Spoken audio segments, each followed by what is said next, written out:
Yo, what's going on, y'all boys, man? Y'all already know what time it is, man. We back again with another reaction. Ski,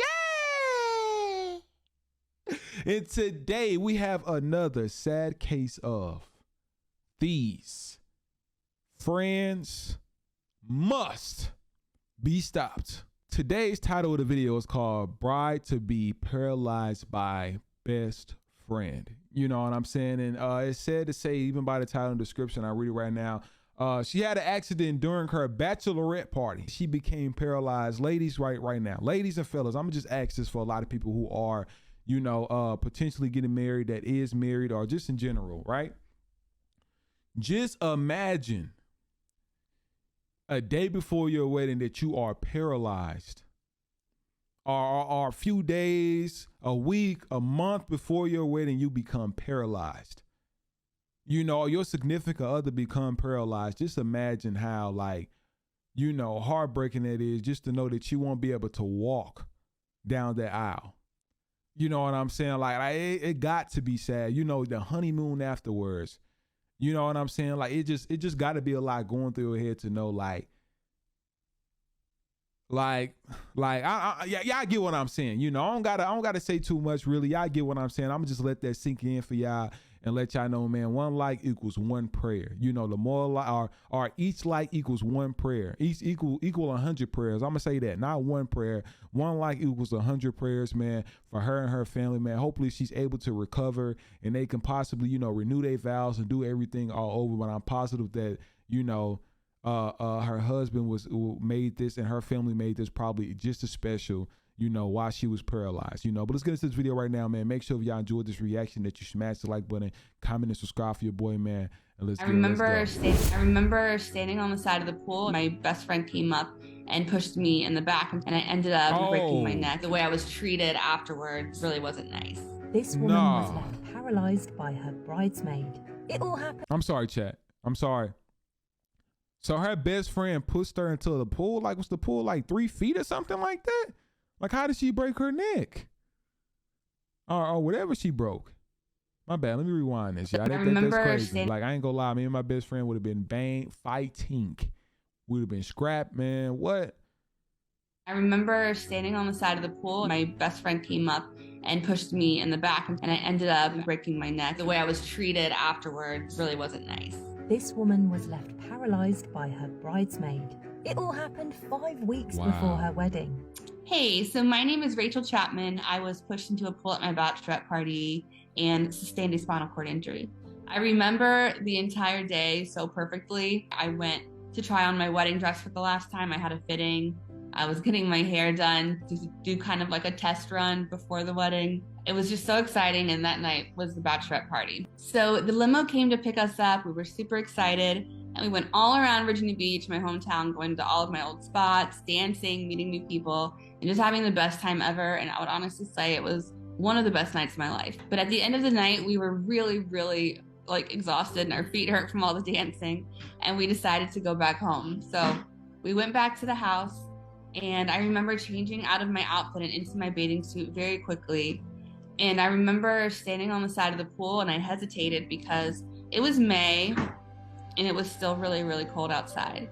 So I was kind of hesitating, and just in a playful gesture, my best friend came up and pushed me in the back into the pool. And it was just how I went in was just kind of like a reflex, and I went head first, and I ended up actually breaking my neck and causing a spinal cord injury.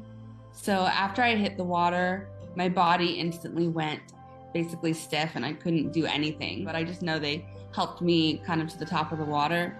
And I said, get me the F out of here. And I could see my legs into the water, but I couldn't feel the water. And it was a terrifying feeling, and I knew something was very, very wrong. Every part of my body was basically in shock. When I found out about Rachel's accident, I was out camping with my dad. So it's just me and my dad and our dog. In the morning when we were getting ready to go, the sheriff walked up. I mean, he just told us that he was told to go find us. We had to walk halfway across the park, and then we finally got phone signal, and my dad talked to my mom, and I'll never forget, he was like, you know, so you doing okay? And I said, yeah. And he's like, well, you're not about to be. And then he explained, you know, what had happened. but things were just very broken up. Like, we didn't have the whole story. We were about a 3.5 hour drive. So by the time we made it there, she was in surgery, so I didn't even see her the night of. Wow. It wasn't until the following morning. It was very. I ain't gonna go lie to y'all, and I'm telling y'all this right now. Like, if I was this man and, like, you know, my fiance, soon to be wife, you know what I'm saying, like, would have been in this position, y'all, like, I would have broke down. I would have been, like, so nervous just to know that I wasn't even able to see, you know, my significant other, and she's in surgery. Like, I don't even know what's going on. My dad tell me you won't be good. Like, I don't know, like, what would have, like, man, just imagine, like, Chad, y'all know what I'm talking about. I'm trying to explain it, but it's really nothing to explain. It's more so of a feeling. Like, man, when I tell y'all, like, emotional and very trying emotional to communicate, but yeah, it was definitely a heavy moment. But So a lot of people are curious about the relationship with the girl that pushed me in the water, my best friend. And I will say I loved answering this question for the first 2 or 3 years after my accident, because I instantly did not blame her. I knew it was, I mean, yes, it's something that she did, but it was an accident. There's no way she could have known something like that would happen, you know, with pushing someone into a pool. It wasn't intentional. So for me, intentions matter a lot. It doesn't matter how horrific the outcome is, that would happen, you know, with pushing someone into a pool. It wasn't intentional. So for me, intentions matter a lot. It doesn't matter how horrific the outcome is. The fact that she didn't intend to hurt me, you know, to me means that I forgive her. You know, I completely forgave her, and I was not just forgiving of her, but I really made it more about her. You know, I was really worried about her, and I was always there on the phone if she needed to talk. If she needed to hear me say I was okay, you know, I would tell her I was okay. But I don't even know how you live with that as a best friend. Like, just knowing that you, like, you know, ruin your friend's life for the rest. I'm gonna say ruin. You change your friend's life for the rest of their life. Like, I know a lot of people right now that will be like, you know, F that person. I don't care if it was intentional or not intentional or whatever. Like, now my life has completely changed. I'm in a wheelchair for the rest of my life. I can't even, you know, have my wedding the way I want it to be had. Like, I can't live my life like I want to. Everything that just changed because of what you did. Like, some people don't think like that. Some people will want to get revenge, man. You know, but it just shows what type of heart she have. You know, like, some people, like, she like, I'm in a situation right now where, like, you know, I don't have time for stress or hatred. Like, you know, she just want to be positive, which is, I'm glad that she didn't, you know, take that route. But that's a difficult situation, because, you know, I feel like if it would have been one of my close friends and this happened, you know, I would have been, like, forgiving and, like, how she was, you know. But a lot of people, like, I don't know, until you in a situation, I really couldn't say how I would feel. But some people wouldn't feel like that. I know a lot of y'all here right now, you know what I'm saying? Like, you know, a lot of y'all here right now, you know, wouldn't be like that. Y'all be like, fortunately, about 3 years after my accident, I felt like it was kind of my turn to kind of have some support. I was in a slump and I needed a friend there, just like I had been there for her. And I was not given the same support whatsoever. Wow. She didn't really come around, and there were some things said that were also really insensitive.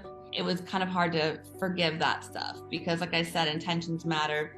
She didn't mean to hurt me, but the way I was treated afterwards really wasn't nice. Looking back, I'm wondering if she was really trying to reverse the roles and make it so I would end the friendship so it wasn't her, you know, and...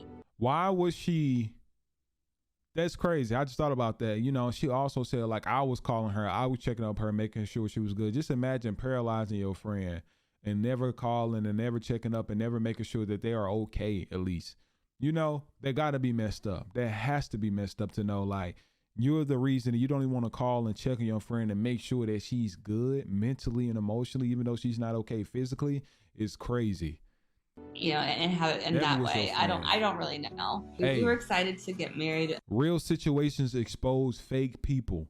I promise y'all. You know, if you made it here this far into the video, and I promise you know I'm telling the truth, go ahead and comment that down below. Real situations expose fake people.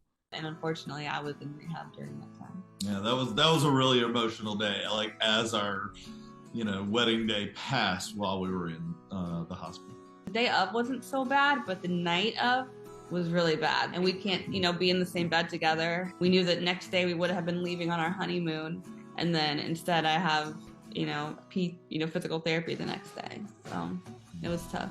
We had an amazing wedding. I absolutely loved it. We had a very cute kind of farm wedding, and it was just so cool seeing friends and family from like all throughout your life together, and you know, it was just a great day to finally have everything come together.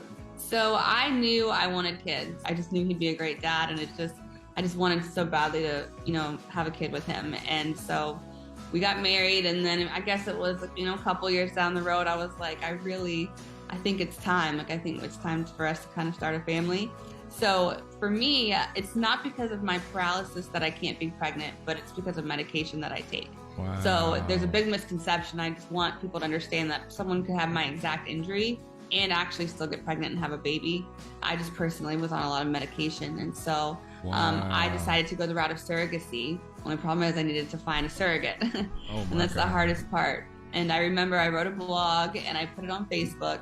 And out of the blue, this girl I went to college with, met through Chris, her name was Laurel, messaged me on Facebook. Hadn't talked to her in like 10 years. And she said, you know, I would love to do it for you guys. Wow. Just imagine, like, chat, that is sad, man. I'm not even gonna lie to y'all. This is probably one of the saddest things that I ever watched. Like, just imagine, like, you're in a situation, like, you can't, like, let me say this, right? Your life literally a few months ago before the wedding was a certain way, right? Just imagine, like, afterwards, like, you can't walk. You can't live your life like you normally had it. And now, like, y'all already planned that y'all wanted to have kids in the family. You can't even have that. You know what I'm saying? And I love that her husband, you know, helped her out, wherever it was that she was going through, because I know she was going with a lot. Just imagine as a woman, like, as a wife, you know, that you had these plans, you know, for you and your husband, and like your life makes a complete turn and you can't even start a family. You know what I'm saying? Like, that has to be, let's say, a very difficult thing. And a lot of my women out there that's probably watching this video, you know, just think about that. You know, a lot of my mothers out there, you know, like, think about that. How would that make y'all feel? You know, fathers as well. Like, just imagine, you know what I'm saying? But I'm glad they was able to find a surrogate, you know, so they'll be able to start some type of family, you know, or, you know, within their own. And, you know, I just hope and pray everything go good for them. And hopefully, you know, just her medicine gets a little weaker just throughout years. And, you know, she's able to have a kid of her own, you know what I'm saying, for her own flesh and blood, you know, definitely a blessing. And it was just like, it's like the biggest, most amazing gift that you could ever give somebody is the gift of life, like the gift of being a parent, because it's something I wasn't going to be able to do on my own. And she did. I mean, like I said, I hadn't talked to her for 10 years, and then here she was. And she was going to be like one of the most important people in our lives. There are so many misconceptions about not just people with disabilities, but specifically, I've seen so many about quadriplegics. A lot of people will see me in a video moving my arms and be very confused. They'll be like, how is she a quadriplegic if she can move her upper body? But quadriplegia just means impairment in all four limbs. So obviously my legs don't work, can't walk. And with my arms, they are not fully functional. So I can go like this, but if I put my wrist down, I drop the phone. So that's kind of how I do things with my hands, even though my fingers don't work. It's not even the wheelchair that's difficult. Like, that's easy. You just sit down and roll around. But it's the other stuff when the hands don't work that was very, very difficult. To anyone that's going through something hard, it doesn't have to be an injury like mine. It just could be something really, really difficult. Just know that it's okay to have bad days. I give myself the grace of having those days. I'm not perfect. I'm not happy every single day. And that's okay. I just don't define my life by those negative days. And a lot of people will ask me, you know, do you feel like everything happens for a reason? Do you think this, you know, maybe you were put in this position? And if my answer is honest, I really don't. I don't believe everything happens for a reason, but I do believe that we can come out on the other side and give something a reason or a purpose. And that's what I've tried to do with my voice, and try to make something positive out of this not so great situation that I was put in, and just make the best out of life and help people as much as I can. We want to say a huge thanks to Rachel for taking the time to speak with us here at It's Gone Viral. I mean, what an incredible woman. I was genuinely so inspired by her positivity and strength, just hearing how she dealt with it all. She isn't letting it stop her, that's for sure. And we also want to thank her husband Chris for chatting with us too and sharing how he coped with it all. what an amazing family, and we really do look forward to following Rachel's story. As always, thanks so much for watching It's Gone Viral. Hey, man. Like I said, y'all, she's strong. I'm not even lying when I tell y'all that. Like, it takes a strong woman to continuously live her life after that, when her life takes a complete turn. You know, I try to put myself in situations like this and just kind of think, like, honestly, I probably would never been able to, you know, like, not give up. You know, like, I feel like I probably would have been the type that would be like, you know what, like, let me just get this over with. Like, I'm not living my life like I, you know, fully imagined it. Like I am, like, I just want to get up out this earth. You know, I just want to start over. Like, I'm positive she had those type of thoughts to where she just want to, like, you know, end her life. You know what I'm saying? But it's definitely such a blessing to know that, you know, she was able to, you know, continuously live her life the way that she wanted to, the way that she, you know, however she lived it, she was gonna live it, if that makes sense. You know, and she was gonna make the best out of it. Like she said, man, there's no room for negativity, you know, and she just want to live her life as positive as possible. So, you know, it's definitely such a blessing that they were able to share their story, you know, and, you know, like I said, man, it's a lot of blessings, you know, for her family and their family as well. And I just hope that they're able to prevail from anything and, you know, just continuously stay blessed within her life. You know, hopefully she's able just to continuously go through therapy and potentially, you know, hopefully walk again, you know, but like I said, it's all up to the Most High. And, you know, it's a sad story and it's sad to know that something like that happened and her friend disappeared on her, you know, but like I said, man, if y'all enjoyed this video as well, you know, it's also a familiar video that's on the screen right now, you know, something similar to it. If y'all, you know, want to check it out, y'all can, you know, it's pretty similar anyway. But yeah, like I said, man, 1 like equals 100 prayers. And let's go to get the video to 1 million likes, man. You know, get her 100 million prayers. So you get what I'm saying? But lay y'all, we out. Let's go. Ski.